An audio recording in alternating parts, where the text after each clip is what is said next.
So after looking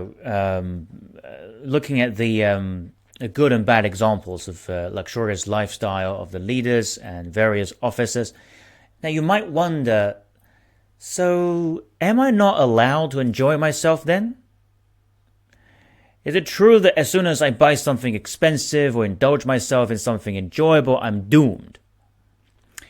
Well, look, we must understand that the ruin of a country or the demise of a company is not directly resulted from consumption itself. Rather, it is resulted from the lack of attention to business and loss of self-discipline.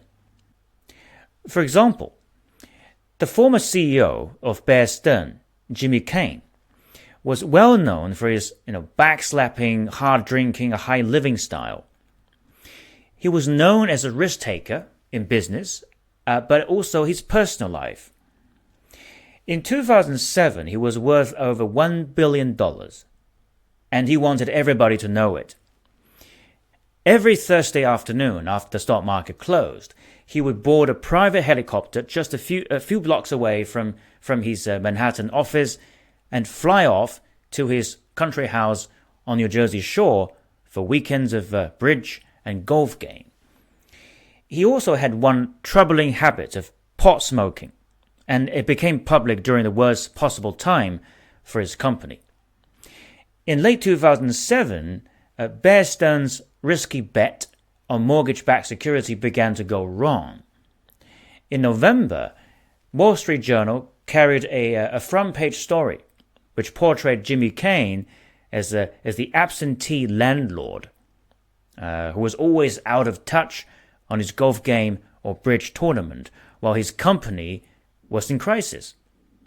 So on Sunday, 16th of March 2008, Bear Stearns was taken over by JP Morgan at a price of $2 a share, as compared to $170 a share just a year ago. Now, the similar story applied to the later emperors of North Song. Now, only this time, their habit of gardens, arts, and architecture led to the demise of the entire country. So we need to know that, luxurious life is not a crime on its own. Although the canon of history condemns luxury, it doesn't go to the extreme. It put great emphasis on the rationality of consumption. From the government's perspective, it says the officials shall not live the life of luxury. However, after they have first understood the painful toil of sowing and reaping, they may then be allowed luxury, and thus they can understand the suffering of the inferior people. So if we think about it, this is quite true. Sometimes certain degree of luxury is necessary for the high officials, right? For example, it is appropriate for the president to live in the presidential palace. It also has business function.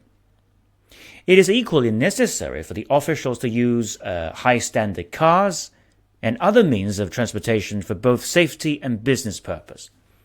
But the condition is that they understand the need of the ordinary people, simply because if you never understand what they need, it would be very difficult for the policymakers to make the right policy for the ordinary people, if not impossible. For ordinary people, leisure and luxury has functional use. Very interesting story.